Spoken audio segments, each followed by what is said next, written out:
All right, the man, the myth, the legend, Jayden Daniels. Thanks for hanging out with me, man. Appreciate it. Football Night in America is very grateful to have you. Nah. Big game this week. First off, got to start off with Jayden Santa Claus Daniels over here. Man. What'd we do Christmas? We got electric scooters for everybody? We got electric scooters for the O-line, for the big guys up front. Okay. Taking care of them, because they take care of me. Regular scooter, or did we get like the cart ones too? No, we didn't get the car ones. We got the diesel, where it's a regular scooter. They can have fun riding around. Right. On their off-time, stay safe. But, I had to You got to take care of them. the big guys. I have to. What about you? Did you get any good gifts from a... Yeah, I got a go-kart. You got a go-kart? Yeah. So you got the go-kart. I got the go-kart. You got that they for got yourself? The scooter. Yeah. All right, good, Yes. good. Big money pays for himself. That's the way it's supposed to do. All right, let's have a little walk and talk if you don't mind. Let's do it. First thing I want to talk about, like your poise. Do you get nervous before games? Yeah, for sure. I think I call it butterflies. It's not really nervous, but Right. it's like the butterflies, the anxiousness of like going out there and playing. But once I step off the sideline into the field of play, I'm cool after that. What was the most nervous you were this year? My first game. The first game? The first game for sure. First game for sure. Tampa, we got the ball first. And it was like, okay. Yeah. Now my dreams are reality. Got hit a few times, felt better. Yeah. After that, I've been good after that. Right. All right. So with that, I mean, everybody's amazed. Like, you always got a smile on your face, whether Yeah. you're getting sacked, just like you got right now. You're getting sacked. You're throwing a touchdown. It's going bad. It's always good. You're unflappable. Like, where's that come from in your family or your upbringing? How did that happen? Yeah, I think just my upbringing, how my parents raised me. Never like let your emotions show. Yeah. Almost. I mean, you could be frustrated. You could let people know you're having fun and stuff like that. But staying even keel, especially playing this position, you got to be out there. When everything's panicking or everything's not going right, they got to be able to look you in your eyes and you know you're the same person no matter if you're winning by 40, losing by 40, end of the game-winning drive, stuff like that. So you're conscious of it and like kind of the look and I the think aura you're giving a little I bit. think I used to be conscious of it. Right. Now that's just how I am. It's just what you are. Yeah. So no matter what, you just feel good. Yeah, like for sure. Fourth quarter, got to go down the field against the Eagles on a big drive. All right. Like, do you talk to yourself in those moments before you go out on the football field? I just think for me, it's like I just know, like, hey, it's next play mentality. You go out there, you have those type of moments, and you don't let the moment get too bright. I was just so focused in on what we had to do. It was like, okay, you got another shot to go out here and win the game. The football guys blessed me after throwing a pick the drive before that. So you know, I was pretty blessed enough to get another opportunity. So you were relieved. You're kind of like, oh, 100%. Thank God I got another chance. Thank Because God I was I got about another to check. go into the locker room with a bad taste in my mouth. 100%. I used to like talk to myself. Now I wasn't as good as you, but I'd be like, all right, take a deep breath. All right, coach said go 1, 2, and then throw it to 3. You know, do stuff like that. You obviously don't, but like, did you have a thought process, a little last play of the game last week, the game winner? Of course, the Crowder down the middle. Mm-hmm. We've heard the story, like the play is really for Ertz. He's supposed to clear it out, and then Ertz comes inside. Yeah. But kind of how did you end up giving Crowder the ball there in that moment? I mean, the story, we had it in practice. The scout team defense, they took away Ertz, so I threw it to Crowder. So I'm thinking like, you know, we're never gonna get that opportunity. Like, linebacker's gonna get out of there. And it was the same exact look coming in the game. I kind of like, before the drive, like I was talking to myself like, hey, just remember your fundamentals, go out there and just, you know, right. be So you were talking about yourself a little bit. Good, good. And then at the end of the last play of the game, I wasn't even thinking about nothing. Just reacting. Just reacting. I was like, oh, okay, we got this coverage. I've seen this look before. And I was like, man, I seen the linebacker turn. I was like, man, he's not getting there. So I just threw the Crowder. It's kind of crazy because we hit that same throw in practice. That is crazy. So you felt him about to come out the backside there, and you just said, I'm going to hang on there, even though I know it's going to go to, it should go to Ertz. Yeah. You got to. I mean, we had the best of both worlds. They're both open. They both were open, no doubt. All right, I want to go back to this just a little bit because of like Santa and the gifts, right? Yeah. You kind of seem like the gift to the Commander fan base. Do you kind of feel that like they're looking at you right now as the savior?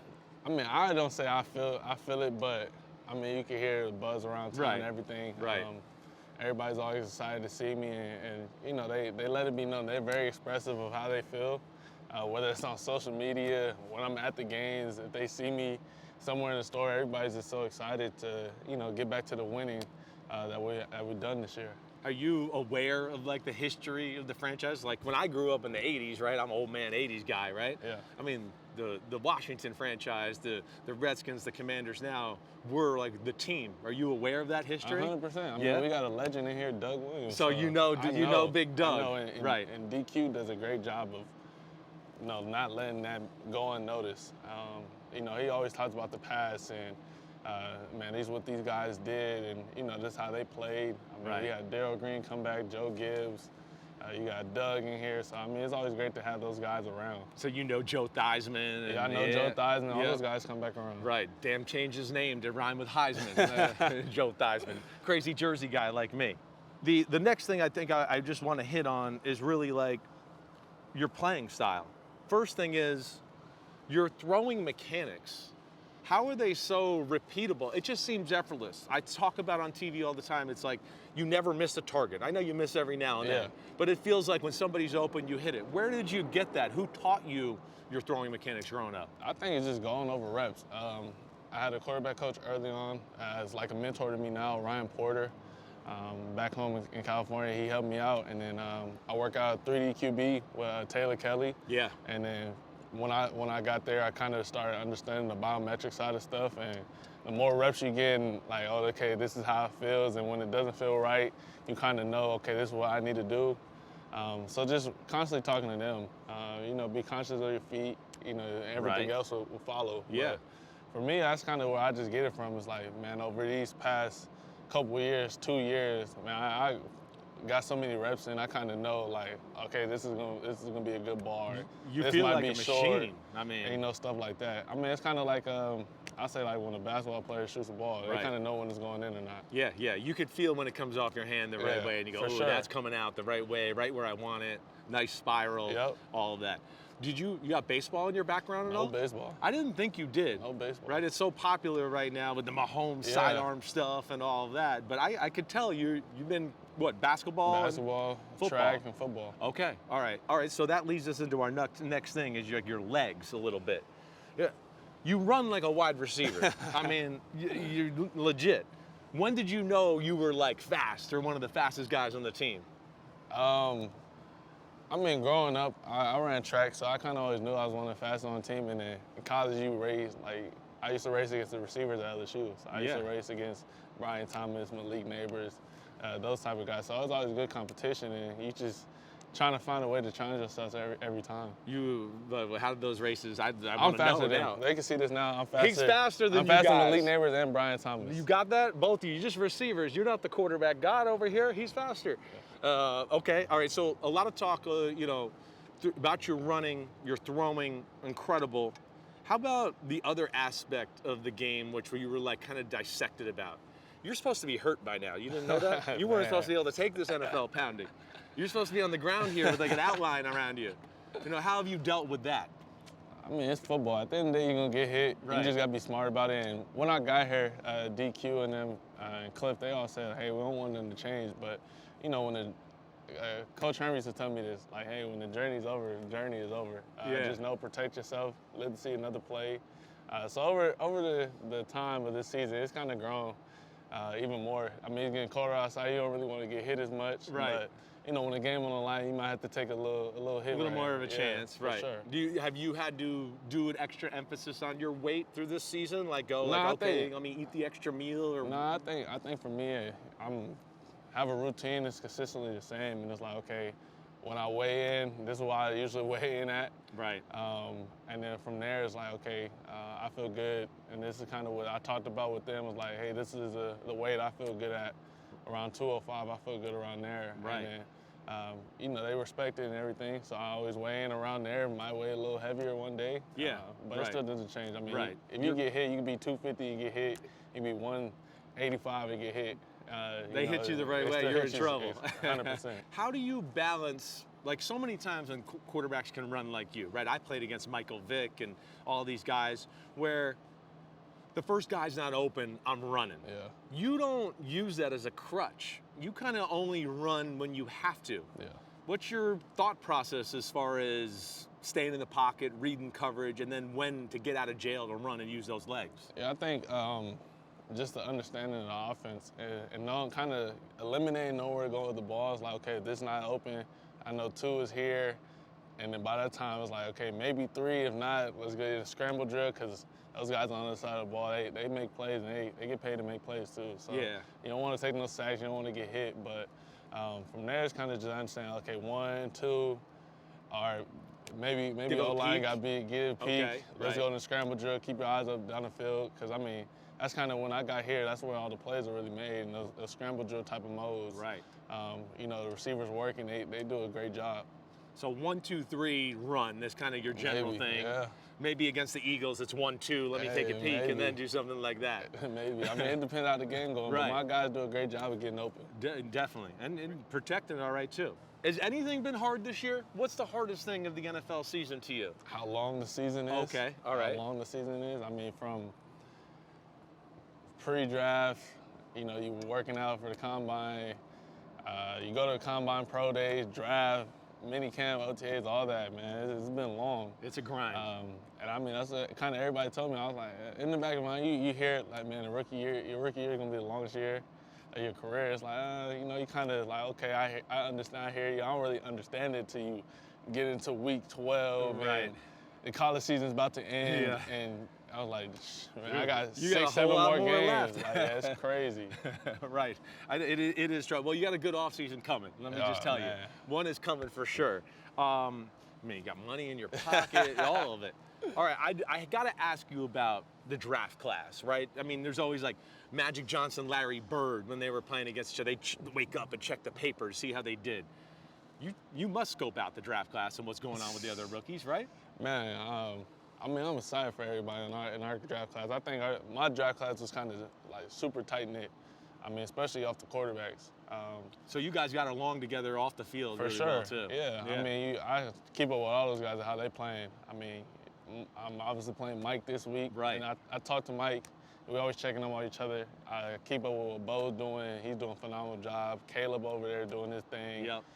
You got Drake over there doing his thing. So it's been awesome to see those guys kind of flourish in their different situations and, you know, still go out there and play with confidence, play football, and have fun with it. What jumps out to you about Penix and his game and just what he must be going through right now, getting thrown into the fire here late in the year, right? I mean, I trained with Mike, so right. For the pre-draft, so we kind of had built that relationship off the field. But I mean, man, got a rocket for an arm, and he's very accurate. Yeah, no doubt. I don't think I ever seen him not throw a spiral. Right. So hopefully he throw a couple this game. he doesn't throw a couple this game. But nah, man, I love his game. I love how he plays.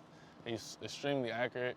He can make plays outside the pocket, but you know, if you give him some time to sit back there, man, he's able to dice some teams up. Smooth like you. Do you think there's something to be said about the NIL? Got to transfer to another school, got that experience. It kind of feels like it might be the new start of an era with that type of stuff that you've done here in Penix Jr. Yeah, I think experience is the best. I mean, experience is the best way to learn. For us, it's like, okay, you got Bo, you got Mike, you got me. We played a lot of games in college. Right. And you know, the transition wasn't as hard because you're seeing a lot of different defenses. You probably been through a couple offensive coordinators.